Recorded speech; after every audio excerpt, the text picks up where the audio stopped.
নতুন একটা রেসিপি নিয়ে এসেছি তোমাদের। নারকেল মিষ্টি হবে বাড়িতে, তারই রেসিপি। দেখলে 3টা নারকেল ছিল, আর গুড় আর চিনি পরিমাণ মতো ছিল। এখানে দেখো নারকেলটা ভেঙে নিয়েছি, ভেঙে জলটা আলাদা করে দিয়েছি। দেখো এখানে নারকেলটা আমি কুড়ে নিচ্ছি। এটাকে কুড়নি বলে, তো নারকেলটাকে কুড়ে নিচ্ছি এখানে। দেখো এইভাবে নারকেলটা কুড়েছি, এরমভাবে পুরো নারকেলটা আমি কুড়ে নিয়েছি। দেখো তোমাদেরকে দেখাচ্ছি কিরম কতটা হয়েছে।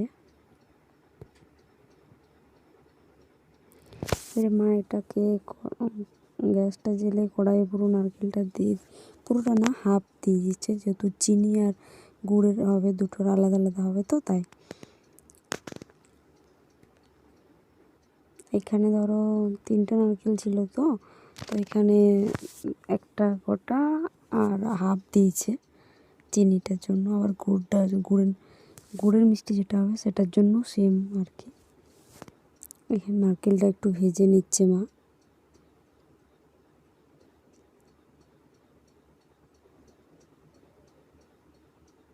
দেখো এখানে হালকা মানে জলটা, যাতে নারকেলের জলটা একটু শুকনো হয়ে যায় সেজন্য ভেজে নিল। তো এবারে চিনি দিয়ে দিল। এখানে 250 গ্রাম চিনি আছে।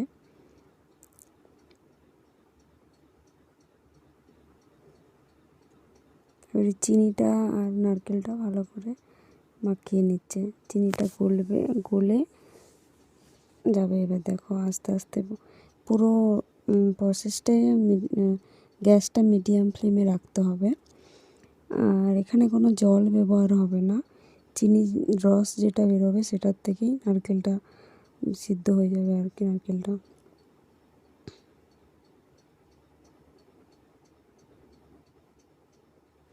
দেখো আস্তে আস্তে চিনিটা গলতে শুরু করেছে।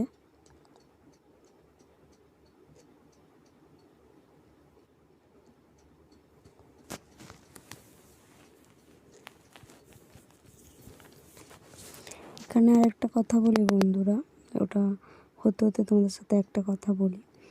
তো এই এই না চিনি যে মিষ্টিটা হবে সেটা এই ভিডিওটাতে পাবে, গুড়েরটা এই ভিডিওটাতে পাবে না, যেহেতু ভিডিওটা অনেক বড় হয়ে যাবে, তো তাই দুটো পার্টে আমি ভিডিওটা দেব।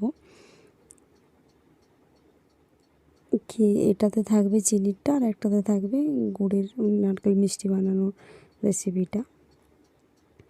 দেখো কথা বলতে বলতে দেখো বন্ধুরা কতটা চিনিটা মেল্ট হয়ে গেছে। এখনও পুরোটা হয়নি, এখনও হবে।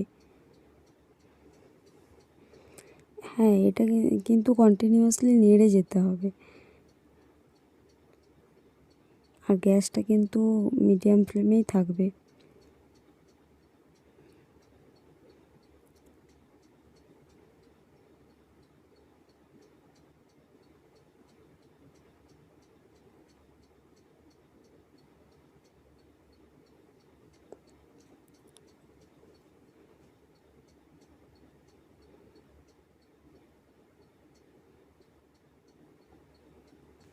দেখো অনেকটাই চিনিটা মেল্ট হয়ে গেছে, প্রায় পুরোটাই হয়ে গেছে।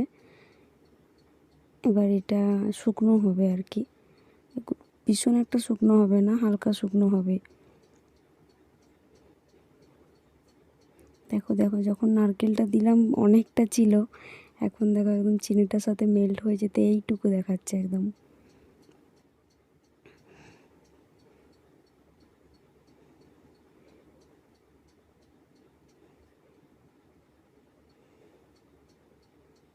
এখানে আমি ফ্লেভারের জন্য হালকা এলাচের গুঁড়ো দিয়েছিলাম। এটা অপশনাল, তোমরা দিতেও পারো, নাও দিতে পারো।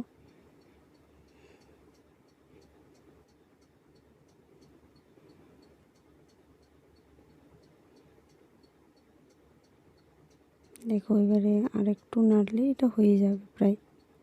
এবারে এরম শুকনো শুকনো হয়ে এসেছে যেহেতু, তো মা এবারে এটা একটা থালায় রেখে দিচ্ছে, যেহেতু এবারে মিষ্টিগুলো বানাতে হবে। দেখো এখানে আমি একটু ভালো করে এটা মিক্স করে নিচ্ছি, সাইড থেকে যেটা লেগেছিলো সেটা নিয়ে ভালো করে মিক্স করে নিচ্ছি।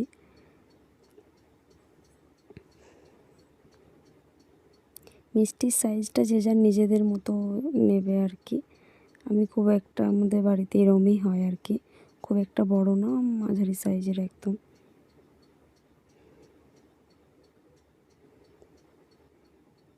দেখতেই পাচ্ছ কতটা হয়েছে। ওটা প্রথমে যে ইয়েটা নিলে ওটা একটু শক্ত করে চিপে চিপে শক্ত করে নিয়ে দু হাতে করে গোল করে নিলেই মিষ্টিটা গোল হয়ে যাবে। দেখো এরমভাবে আমি করে নেব বাকিটাও।